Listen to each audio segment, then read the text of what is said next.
અને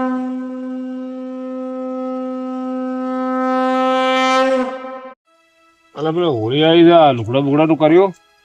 ના ના ભાઈ રમી તો કર્યું છે. થાય છે બહુ ઉતાવળ. આ ત્રણ ચાર દાડા આડા રહ્યા છે, બધા દાડા આડા રહ્યા નહીં. તો હવે થશે તો કરવું તો પડશે. ચોકથી આગા બાજુ કરીને આ હોળીને ક્યાલી જેમ છે એટલે લઈ જવું પછી દાગીનો. કોણ આવે છે? ખાવા આખી જિંદગી. એવું કહો તો એ વાત સાચી હો ભાઈ. વસ્તી 70 વાતો કરશે. આપડે પા ગામડામાં જોવે તો હચવાઈ જાય, પછી સિટી વાળા તો મારા વર્ષે મેણા મારે. હા મેણા મારે. અને આપડે વળી સિટીમાં આપડે સિટીમાં પણ આપણને કોઈ ખબર પડે નહીં હોય તો કેવું હોય, બધું નવું નવું હોય. અત્યારે પરાભારો એક દાગીનો લઈ લો, બધા લઈ લેવાનો. તમે મોટા ભાઈ જે કરો એ સહી આપડે તો આપણે તો કોઈ ખબર પડે. બીજું તો અમે લાવી દે, પણ દાગીનો બાગીનો લાવી દો. પૈસા પૈસા આલો તો લાવીએ કે એમને સૂચોથી લાવીશું. દાગીના પૈસા તો અમારે હાલવાના હોય. તમે સૂચોથી લાવીશું તાણ અમે તો ભાઈ વટ તમારા જોડે છે ઘરમાં. એ તો ચોકે આગા પાછા કરવાના. આગા પાછા મારા જોડે જ નહીં. નહીં તમારા જોડે પડે. હવે ખર્ચા જતા રહ્યા કહો ને. એવું હોવે. ભાઈબંધી તમારો તમે છો તો ગામમાં તમારે કોઈ ઓળખતું બીમાર ને એવો ખર્ચો થઈ ગયો. એ તો મને ખબર ખર્ચો કર્યો તો, પણ હવે શું કરશું ત્યાં કોક તો કરવું પડશે. અરે કા કોક ચોકા આડાવાળા દાગીના ચોક વ્યાજ દાગીના બાગીના પડ્યા નહીં ને અડોણા બીજીને લાવે. વેચવા કોઈ હાલે તો બરાબર છે. પાછા કરી આલી ચાલો બરાબર. એ તો વાંધો નહીં, પણ હું શું કહું, તમે કરો હું કરું બધું. હા તો તું પેલા જા તો ખરા, તારી ના થાય તો હું ચોક આગા પાછું કરી. એવું કરવું હોવે. હું પૂછું વાળા ત્યાં કોકલ બરાબર ગામમાં જાઉં અને કોઈ હાલે એવું હોય તો પૂછીએ. અને કહેવાનું વધારે કે ના પાડવાની ભાઈ. કેટલા ટકા? 3-4% કે 5% હોય, એનાથી વધારે ના લાય. એ તો મને તો એવી બધી ખબર પડે, ટકા પૂછી લેવાના એમ ને. હોવે. હાલ ઘોડો એવું કહું હાલે પૈસા વળી કોઈ એવી રીતે. હોવે. હાર ઘોડો હું તો વળી ઉછી નાની ખબર હતી, પણ વ્યાજવા વળી નવી વાત આવી મારી જોડે તો. હવે તો ટ્રેન્ડિંગમાં થઈ. ઓહો એવું ટ્રેન્ડિંગ. હોવે. મેં હું મોટા ભાઈ ગામડામાં રોહન નવા નવા શબ્દો લાવો, ટ્રેન્ડિંગ ને બેન્ડિંગ. આપડે તો દેશી ભાષા વાપરવા હોય, બીજું ન આવે. આવું ટ્રેન્ડિંગ ને બેન્ડિંગ એટલે હું પૈસા વ્યાજ ખાવા માટે હરું પર ના હાલે આપડે. એવું પાવી. હોવે. કે ભાઈ શું લેવા પૂછી લેવાનું. એવું પૂછી લેવા મહિને એવું થાય એમ ને. હારું હેડો હું જઉં હેડો તાને કોકને પૂછું ગામમાં, અને પગ બગ પકડા પડા હાથ જોડીને લાવવા તો પછી તાણે શું કરીશું. તમારા જોડે નહીં કે ઘરમાં નહીં તો બે મહિના મારે તો તકલીફ છે. બે પછી કઈ આલ ચૂકવા આપણે. ના ના હારું હારું હેડો હારું હેડો હું જાઉં. તમે બેહો તાપો શાંતિથી. શું કીધું? હા એ હા પણ જે હોય મને ત્યાંજી આવી પા કીધું હોય અને ચાર નાખવાનું થોડું કીધું અને આખો ઢગલો કરી દીધો. શું બક કરો છો? તો હેડ્યા તમે તારો આમ. હું આવું મોટા ભાઈ નો વાત દેખાતા. મોટા ભાઈ કહેતા પૈસા ઘરમાં નહીં અને બુનનો ફોન આવ્યો એટલે આપડે કરવું તો પડશે. જેમાં આવે છે ને બુનને તાણા પછી તો શું કરશું તાર પૈસા તો અત્યારે હું તો એમ કહું રાયડો ભરાયો તો કોઈ હાથમાં આવી નહીં. ગઈ ફેર એવું કર્યું તું આપડે ભાભી જતા રહ્યા બીમારીમાં તો ઘણો ખર્ચો થઈ ગયો. આના પછી શું કરશું? 1.5 લાખ તો દેવું થયું.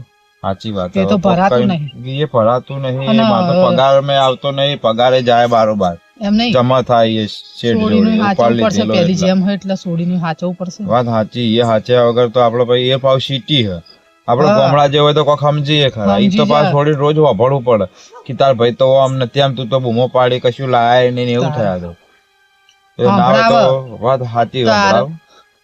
ના હોય તો હું જાઉં ગામમાં અને કોકના જોડે કોઈ સેટિંગ થાય તો વાત કરું. રાતનું એ તો તને એવા માણસો તો ગમે ત્યારે મળી ગયું એવું કોઈ ન હોય. તો શું કીધું ભાઈએ? શું કીધું? ભાઈને કીધું કે કોક કરીને સેટિંગ કરો તો પછી કે આપણે ભરીશું. તો લાવો તો એમ કહેજો કે એટલે વેચી કે ભરીશું. ના ના આપણે પેલા ઘઉં કાઢવાનું બાકી છે ને હજી. ના હોય તો એમાંથી કઈ એમ કહેજો. એ તો એવું કોક કઈ લાવવા તો પડશે કે તા હાર ફોડો તાનો. બસ આ તમે ચલો ઢગલો કરી નાખ્યો. ખાતી નહીં. ખાહો બચારીએ. ખાવા તો નાખવું પડે. બગાડ્યો બધું જો. આપણે તો જે છે એ છે.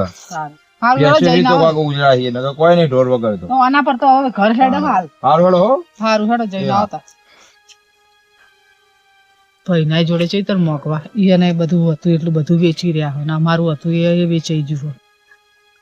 હવે આ ઠેકાણું પડી જાય તો સારી વાત. સોડીને આલવું તો પડે તો પેલો જેમ હતો આપણા વ્યવહાર થયા હોય તો સોડી લેવાના. એ આ ઘરની સોડી હું કોકની હું એમ આવું થઈ જશે ચોખ્ખો મેળ પડશે. ભાઈ હા ખો જ્યાં હે પૈસા લેવા હા એટલે વેચો ગામમાં હે ગામમાં વેચો હોવા મને કહીને જ્યાં વાત કોઈ નહીં તાર હવે શું કરશું તાર ચિંતા ના કરો મને તો તમારી બધી ખબર હે કે ભાભી બીમાર થયા બધું આપણે વેચાઈ રહ્યા છીએ બરોબર તકલીફ છે તો શું તારે કરવાનું ના ના એ તો હવે ભગવાન બધું માતાજી બધું આપણું આટલે સુધી પાર પાડ્યું છે, બધું પાર પાડ દે પણ લોકોને ખબર ના પડે આ ઘરમાં શું તકલીફ છે આપણા તકલીફ આપણે જોવાની ના ના હું કા બાર કેવું પડે હા નહીં હોય તો પછી મારા ભાઈને વાત કરે હું કાલ સવારમાં ના એક જ ના કહેવાય આપણે ના એટલે હું મારી રીતે કહી તમારું નામ નહીં લઉં ચમ કે હું એ કોકના ઘરની સોડી હું બરાબર મારા ભાઈઓએ અમારું કર્યું હતું તે આ ઘરમાં આપણી મારે આ સોડી જ કહેવાય એક ઘરની એને મેણું ખાવું પડે ને કાલ ઉઠીને એ આપણું કામ નહીં કર્યું સારું તો તમે તાપો અને આવો તો પૂછી લઉં તો હે? બેઠો જ છું હા તો પૂછી લેજો એ શું કે ના થાય એવું હોય ને તો મને સવારમાં વાત કરજો તો હું મારા ભાઈને વાત કરું વળી હે. હો ને ચમ કે મારા ભાગના પેલા જમીનના પૈસા હતા ને એ હજી મેં લીધા નહીં મારા બાપાને ભાગ પડે તો તે હે. હો સારું તાર હું જાઉં તમારે પૂછી લઉં એ સારું હેડ એનો ગામમાં જ ગયો છે હજુ આવ્યો નહીં આવ્યો કેટલી વાર લગાડી છે યાર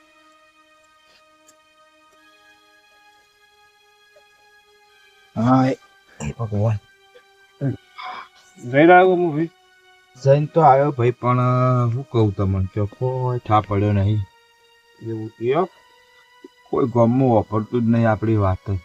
હા. કે તમે આટલું મજૂરી કરો આટલું ભેગું કર્યું તો મેલી બધું હવે જે થઈ ગયું હવે શું કરશું એમ કર તું ઘણી જગ્યાએ ફરીને આવ્યો ને એક જગ્યા નહીં ગયો પણ ભાઈ ફરવામાં તો કોઈ બાચી જ નહીં રાખ્યું હું બધાને જે માણસો આલી એવા એને બધાને ઘેર જઈને આવ્યો બધાને હાથે જોડ્યા ને પગે કર્યા પણ હવે કોઈ વાપરતું નહીં આપણી હવે હાલ તમારી સ્થિતિ એવી એટલે તારે શું કરવાનું એક માણસ છે મારા સંબંધી એવું ઓ મારા ખાતામાં ફોન લાય હું લગાવું તમે ભાઈ તારે પહેલા એવાને ફોન કર્યો હોત તો ના, ના, ના, શું કરવાના હોય? મારા ગામમાં પગ દુખાડવા ના પડે તમે શું ખતરનાક લ્યો આ ફોન આય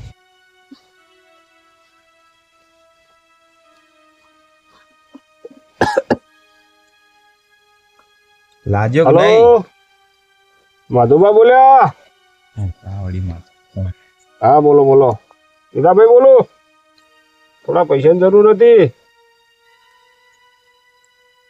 વધારે નહીં જોતા 50,000 જોવો સારું તો મેકુભાઈ ને હાલજો તમે એ પછી વ્યાજ પછી વાત કરી લે બરાબર કઈ આવશે હાલજો એ સારું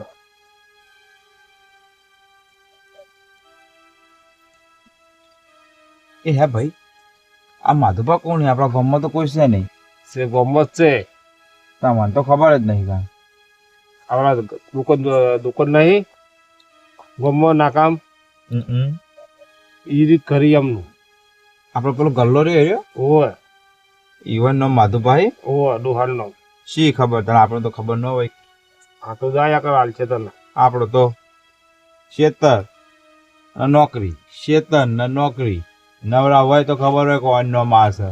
જા તને હાલ છે જાતે ઘેર જઈશ ને નોમ પાક્કું લેજી હાલશી 100%. ઓ 100% પછી પાછો ધક્કો ના પડે હું તો થાચી રહ્યો હવે કે બાપ એ કીધું 50,000 હાલો કારણ કે પગ દુખવું હવે તો જો એરા નહીં હાલે તો પછી એ તો હું બેઠો જ હાલ છોડો તમારી શરમ ભરતા હોય તો હેડો તને જઈએ હાલ છોડો લઈને આવતા હું બરાબર એ કે કોઈ કે બાર ભાઈ જાવ તારે કીધું હા એ તો બરાબર પણ લઈને તો આવું હું એ તો આવશે પણ ભેગા થવા આવશે પા એવું પાછું ઓ હાર તો કશું કહેવાનું નહીં ને ઈવન ના ખાલી આવતું રહેવાનું જાય ને હા લઈને આવતો રહેવાનું હારું હેડો હું જાઉં તા હેડો કાલ ફટાફટ જઈને આવું હો કોઈ કે તો અબલી લેવાનું હા વધો નહીં એ તો પૈસા લેવા આવે તો વાપરવું એ પડે એમને એમ ચો કોઈ હાલ હ તારે પૈસા તો જેવી તેવી વસ્તુ હો કારણ પછી આ મોટા ભાઈ વાળી પહેલાથી કહેતા નહીં કે વાય મળી રહે છે ખોટા આખા ગામમાં પગ દુખવાડ્યા આ કેવા દાડા આયા ભગવાન આ મોટા ભાઈએ તો જબરું કર્યું પીવાનું એ બધું વેચી રહ્યા અને અમારું એ બધું વેચી રહ્યા શું કરશું હવે યુવાને બચાવવાની તકલીફ આવે તો આપણે ભાઈનો હગો નહીં થાય તો કોણ થાય આ દુનિયામાં એટલે હાડો આ માધુપા શિકાર ચોકણા છીએ હવે મને તો જવા દેજે જે મળે સાચું એ છોકરા બોલો બોલો કાકા. ચો હેડો લ્યા તું જીગાન ભાઈ નહીં? જો પેલા તો હું તમને એક વાત કહી દઉં, બરાબર? હું જીગાનો ભાઈ હું, બરાબર, તમારી વાત સાચી, પણ મારે બહુ મોડું થાય, બરાબર? મારે બહુ કોમ હ. તમે મારો ખોટો ટાઈમ ના બગાડતા. જે હોય તે ફટાફટ કહી દો. પણ ચો હેડે છે તું? મારા મોટા ભાઈએ કીધું હ કે ગામમાં ગલ્લો હ, ગલ્લા કાન ઘર છે, માધુપાન જોડે જવાનું અને પૈસા લેવા જવાનું. માધુપા જોડે જાય છે એમ? ઓહો, મારે મોડું થાય. અરે હું જ માધુપા છું. હવે જીગાનો ફોન આવ્યો તો હું ઘેર હતો અને હું એવું? હેડવાન કરતો તો વાડે આવ્યો તો અને એનો ફોન આવ્યો એટલે હું પછી પૈસા લઈને તો વાડે આવ્યો. મારા વાડે ભેંસ વિવાહ થઈ છે ને, બસ. રાતે રહેવાનો છું. ના ના, તો તારી હારું. રાહ જોઈને બેઠો. મેં કીધું, હું તું મને ઓળખતો નહીં પાછો. હું તો કદી મળેલો ને એટલે ચોથી ખબર હોય. તો શેના પૈસા મંગાયા છે? તો મને તો એવું કોક કીધું હતું મોટા ભાઈને કે મારો વાત થઈ જઈએ, તું ઈ કંઈ તારે કશું બોલવાની જવાબ જરૂર જ નહીં. એવું છે? તારું હેડ લે. એ મને 50,000 કહેતો હતો. એવું? આ 50,000 રૂપિયા હે બરોબર, અને 10% વ્યાજ થશે હો પાછું, વાર રાખજે.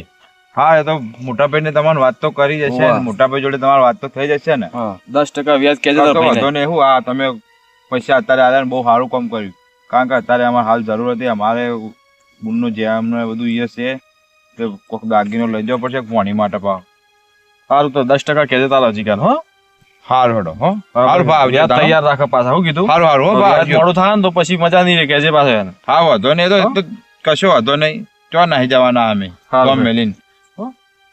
સારું, કશો વાંધો નહીં. હો, સુખ શાંતિથી એ હારું હારું. મારું વર્ષું હું તો ગામમાં જ હતો અને આ માધુપા તો હમણાંથી મળી ગયા. પૈસા તો આયા આપણે, હેડો પૈસા તો આલ્યા એવા નહીં, નકર કોઈ હાલતું નહોતું. મારે તો ટોટિયા દૂસી ગયા. જીગાભાઈ એ જબરજસ્ત માણસ છે, ઓળખી તો કહેતા નહીં. આવા માણસો હોય તો ફટ લઈને આલી એવા. આ ચેવા આલી 10% તો 10%, પણ પૈસા તો મળી જાય. આપણને તો શું ખબર પડવામાં 10% 5% ભાઈ જોવાનું બધું. લેવાડો, મોડું થાય, ફટાફટ જવું, નકર ચોક પડી જાય તો પાવ આખો.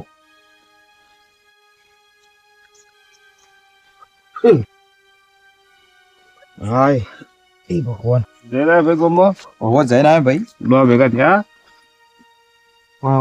ભેગા તો થયા. હા, હાલે મન વચમાં જ ભેગા થઈ ગયા, પણ મને તો હું તો ઓળખતો નતો એટલે હું તો કાકા તમે મેં તો બે થોડું કીધું પણ કિલ્યા ભાઈ તું વાત તો સાંભળવા આવી. હું જ છું માધુભા. હા પછી અને પૈસા આલ્યા. હા અને મોટા ભાઈ એ તો એવું કોક કહેતા હતા હા.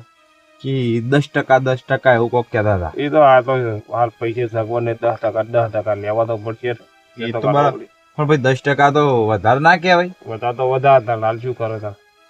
એ વાત કેમિયાણીએ શું થાય તાર? લ્યો આ પૈસા તો લેજો. મારા નહીં બહુ નાનો. ના, તમે તમારા હાથે જ આલી દો. હું તો લાઈન આલીને છૂટો ઓમાં. અને ભરવા નથી તો આપણે તો ભરાવા છું, મજૂરી કરીને ભરીશું, બીજું તો હું. એટલે મજૂર કરીને જ ભરવા પડશે નો અમે. ના ના, વાત સાચી. ગંગા પણ ડોહો તો ભાઈ, મોટા ભાઈ ડોહો ભાઈ ખતરનાક લાગો આમ. જબરો ડોહો છે. હો, આમ બે ત્રણ સણકા કર્યા મને તો. એ તો કરે તાર. પણ મૂકો આપણે તો કેવું હોય, મોટા ને આપણે તો ઉંમર હોય એટલે આપણે તો ખબર સ્વભાવ કેવો, આપણે તો મોટાની ઇજ્જત કરી એટલે આપણે ના બોલીએ. પણ થોડા ડોહા મોકા લાગ્યા મને, હું ખતરનાક એ તો લાગે. રહેવાનું તાર. કારણ કે એ બોલતા ઘણા હતા, બાપ કહેવા પડે તાર. એ તો વાત સાચી, પણ ખતરનાક બોલતા હતા એવું, એટલે એવું લાગ્યું કે ડોહા તારા બાપ કોણ કે? એ તો ભાઈ આપણે ઘર જ છે એટલે કેવું તારા પડે. ઘર હોય કેવું? વાત સાચી. એમ એટલે ગોમ બોલાય છે. કટલો થાય એવો બેવો તો નહીં ને ભાઈ. એ તો ના થાય, ગંગાઉન બોલાય લે. આ પેલા આવશે તો કાઢો, જે થાવું થઈ જાય. જો જ્યાં હા આ એક તો વાપરતો નહીં, વેકણ આવો કી આવું આવું. શું કરો હશે કે ઘરમાં ને ઘરમાં? હા, આ પૈસા આલ દે અને હવારે કીધું કે વળી આવો. લાયા પૈસા? હોવો લ્યો લાયા. ક્યાંથી લાયા તે? એ તો મોટા ભાઈને કીધું હતું, ઈવન સંબંધ હતો, ઈવાને હા. ઓળખીતા હતા, એક તે ગામમાં ઈવાને આલ્યા. એમને એમ લાયા કે વ્યાજવે લાયા? એ તો હવે મોટા ભાઈ જો હા જોવાનું ભાઈ. એ જોવાનું. વ્યાજ વાળા આયા છે હાલ તો. તો કેટલું વ્યાજ આલી? હવે તો એ બહુ ભેગો થાય તો ખબર પડે કે આ કે 10% એ તો ડોબા 10% હા હા 10% લેવાતા હશે. મેં વાત કરી કે મારા ભાઈને વાત કરવું પડે, ના હોય તો કહું તો ભાઈ ના પાડે. જો આપણે માગા ઈવાન જોડે મગાતા છીએ હાલ. તો કોઈ નહીં, આપણે મહિનો વ્યાજ ભરે પછી આપણે હાલ દઈશું એને પાછા. ઈવાને આપણે પેલી ઈવાને બેબલી પહેણાઈ એટલે ઈવાન જોડે હાલ ચોથી પૈસા હોય. એમ નહીં કેતી, ખોટું આપણે મહિનો ઈવાને વ્યાજ ભરો અને પછી આપણે હાલ દઈશું પાછા. ના હોય મારા ભાઈ જોડે ના, ના, વાત સાચી. 10% ના ભરાય. હા, આપણે તો વેચાઈ જઈશું. આ ઘઉંનાય નહીં વધે પછી આપણે તો. હવે જે થવું થશે, જે ભગવાન કરે ખરું. હવે તાર સારું બીજું હેડો શું કરશું? હેડો, ઊંઘવા નહીં કરું તાર હવે. હા તમે ભાઈ તમે હવે હુઈ હા, જાઓ. રોડો. અને હો? તમારો ખાટલો ઢાળ્યો મોટા ભાઈ. ઓવે પથારી કરી તો દીધી. અમે જે વાડ એ હા તો શું પેલી ભેંસ વિયાવા જેવી થઈ એટલે કોઈ ઠેકાણું ના હોય ગમે ત્યારે એટલે અમે વાડે ઉઈ જઈએ બરાબર. હા તમે ઊંઘો તાન ઘેર. સારું સારું હેડો તા હારું લેડો.